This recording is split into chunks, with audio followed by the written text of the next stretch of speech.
Semana da Anistia, a programação marca os 44 anos da promulgação da lei. O Ministério dos Direitos Humanos e da Cidadania, por meio da Assessoria Especial da Defesa da Democracia, Memória e Verdade da Comissão da Anistia, participa até dia 1º de setembro da Semana da Democracia e Anistia. O evento envolve uma série de ações em referência aos 44 anos da promulgação da Lei da Anistia, de 28 de agosto de 1979, considerado um dos marcos do fim da ditadura militar no Brasil e da redemocratização nacional. A programação conta com seminários, palestras, debates, exposições, rodas de conversa, caminhadas e atos públicos com a participação da sociedade civil e tem como objetivo propiciar o debate e a reflexão sobre o período de exceção, valorizar e difundir a história das pessoas que foram perseguidas e torturadas, dar visibilidade à luta política e ao papel desempenhado por ex-perseguidos, partidos e organizações em prol da democracia e da anistia política e divulgar o trabalho desenvolvido pelas comissões de anistia. Os eventos irão ocorrer nas cidades de Fortaleza, Belém, Recife, Vitória, Belo Horizonte e Brasília, que no dia 30 de agosto receberá o seminário Anistia, Justiça e Transição e a Democracia no Brasil, com a presença do ministro dos Direitos Humanos e Cidadania, Silvio Almeida.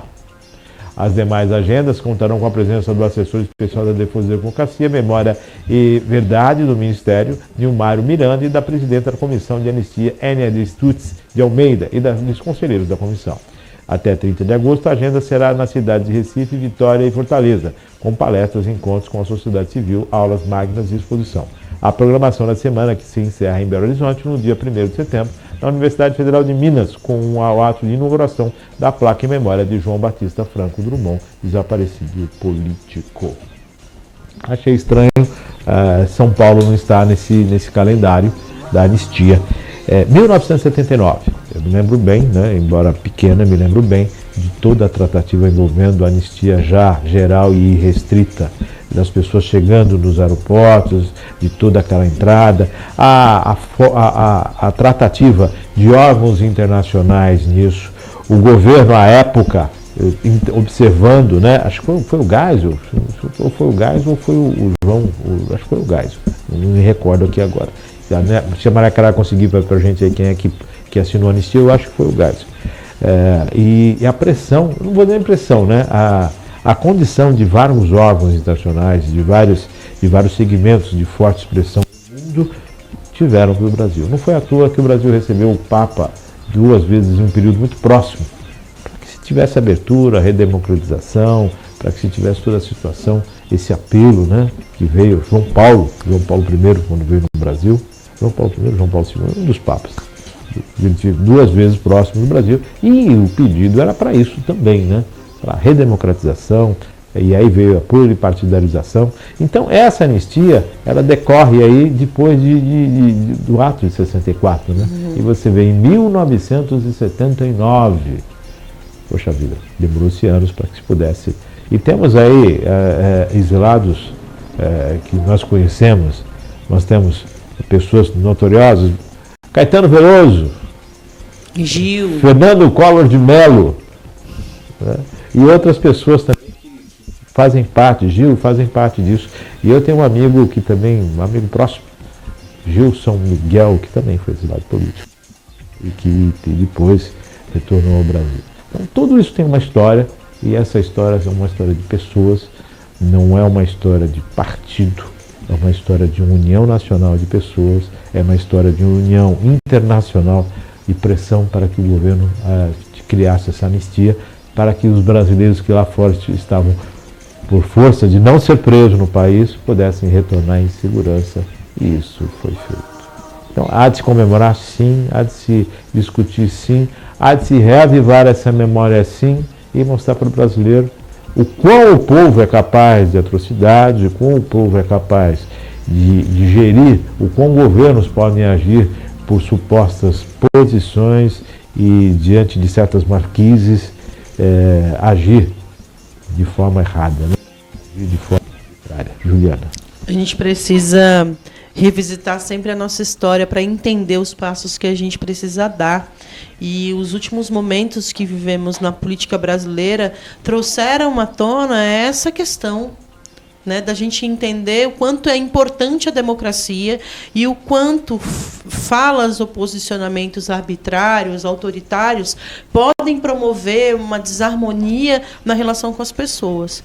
Acho que a lição de casa deveria ser feita por todos nós. Entender o que o Brasil viveu na sua ditadura militar é fazer esse retrato em busca dessa democratização, da real democratização, né, no respeito à opinião do outro, à liberdade do outro, à opinião do outro. Foi um processo muito duro, né, o que o nosso país viveu. E ter uma data como essa, uma semana como esta, que celebra o retorno dos filhos à pátria, né, a repatriação de tantos brasileiros e brasileiras que foram exilados, e principalmente o trabalho que foi feito na época, principalmente nos governos Lula, Dilma, que foi a questão da Comissão da Verdade, de abrir, né, investigar, tentar entender quais foram os presos, o que aconteceu com os presos políticos, quais foram as determinações, quem foram os responsáveis por tamanha arbitrariedade. Eu acho que isso é algo que tem que fazer para a gente poder entender a nossa história, entender quem foram as pessoas que lesaram a pátria de alguma forma, quem teve culpa e quem não teve. E isso precisa ser... E a gente precisa, todos nós precisamos fazer a lição de casa. Vamos voltar lá atrás, nos livros de história, tentar entender como foi a história contada naquela época e como a história é contada hoje. Você falou uma coisa, Juliana, que me fez refletir aqui. 44 anos. 44 anos.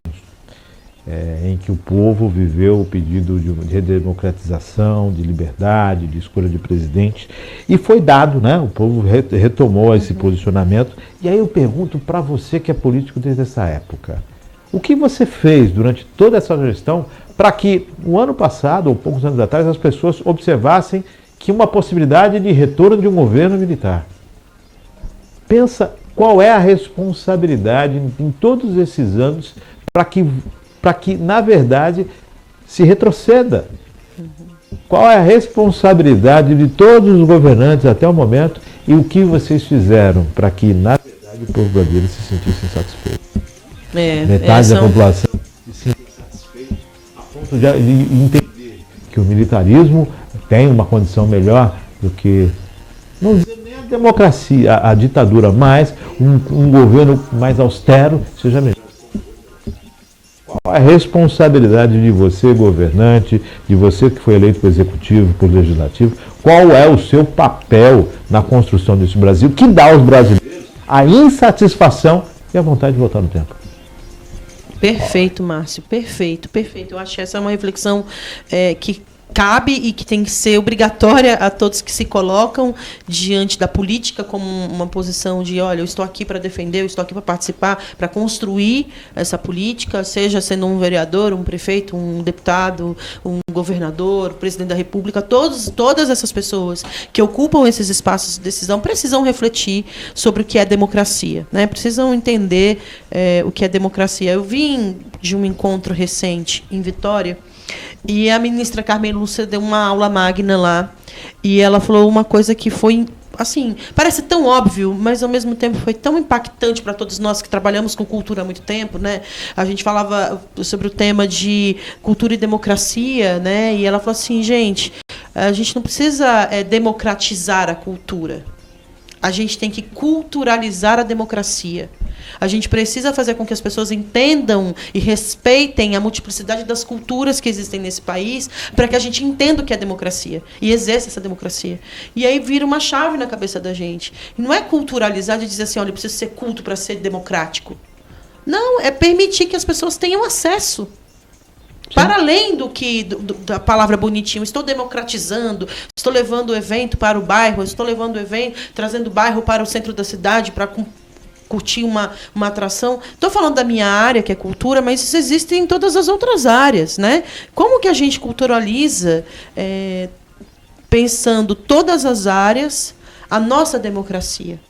Como que a gente entende que ela é um farol para que a gente possa fazer o melhor para esse país? É isso. Como que eu respeito o espaço do outro? E quando a gente viveu o regime de exceção, é justamente onde foi tirado todas as nossas liberdades, onde você não... E foi um momento, para a cultura, foi um momento muito, muito combativo, embativo e principalmente criativo. Né? As canções de Chico Buarque, sim, as peças de Nelson Rodrigues. Se tinha um porquê lutar, né? Se tinha um motivo, se tinha um objetivo. Talvez falte um pouco isso para a gente agora entender que a gente tem uma bandeira, terra para defender, que é o Brasil. E que essa bandeira tem as suas cores e que essas cores são de todos nós. É bem lembrado, Juliana. Eu vou até refazer um negócio aqui que eu falei o retrocesso. O retrocesso não é lei do eleitor, não. O retrocesso do político, que não teve capacidade de avançar o país. Se você entregar um país melhor... condições para esse povo entender esse processo político, o quanto ele foi duro, o quanto ele colocou o Brasil, botou uma mancha na nossa história irreparável. E aí se coloca isso nas mãos para a reconstrução, e se o povo fica insatisfeito, a culpa é sua, político. É você que não fez o país crescer de forma adequada, que as pessoas observassem, principalmente culturalmente, falavam, opa, peraí, o caminho é esse. O que nós estamos fazendo nesses mais de 30 anos? Pois é. Eu comentava aqui, né, da questão da presidenta Dilma e tantas outras mulheres, Miriam Leitão, que também foi torturada na ditadura, Caetano e Gil, que foram, né, precisaram ir para o exílio. O Gilson, querido, nosso conhecido, colaborador da nossa cidade em Cubatão. A gente sabe o quanto esse processo em Cubatão foi duro também, porque nossa cidade foi uma área de segurança nacional e, por conta disso, tinha uma intervenção, tinha um olhar do Estado muito preciso aqui, né? Para defender os nossos. Por isso que nós temos bairros e próprios públicos com nome de coronéis, militares, enfim, justamente por conta dessa apologia que se fazia ao processo da ditadura, né, ao governo militar. Aí eu digo para você, Juliana, mudar o nome desses próprios não muda a história. Se você quer mudar a história, construam mais próprios, construam mais bairros, dê condições, supere isso. Seja muito melhor, seja mais democrático, seja mais produtivo, coloque o país nos trilhos, avance. Porque você ter um bairro com um número que faz te lembrar do que é o passado, se você quer realmente que esse passado retorne. E te faz impulsionar para trabalhar mais. Tampar, jogar para debaixo do tapete não é o caminho. Acho que vale acompanhar essa programação. Me estranha também o Estado de São Paulo não ter nada nesse sentido, já que tem o Museu da Resistência. Sim, tem tudo isso aí. São Paulo, Rio, né? O prédio onde era o DOPS hoje é o museu, né? Para fazer a gente lembrar, para fazer a gente refletir sobre esse processo duro da exceção das liberdades que aconteceu aqui. É um trabalho de reconstrução, né? É um trabalho de reconstrução da nossa capacidade de refletir sobre a nossa democracia. Vale a pena contar a história por ser fato e realmente compor o que nós temos hoje.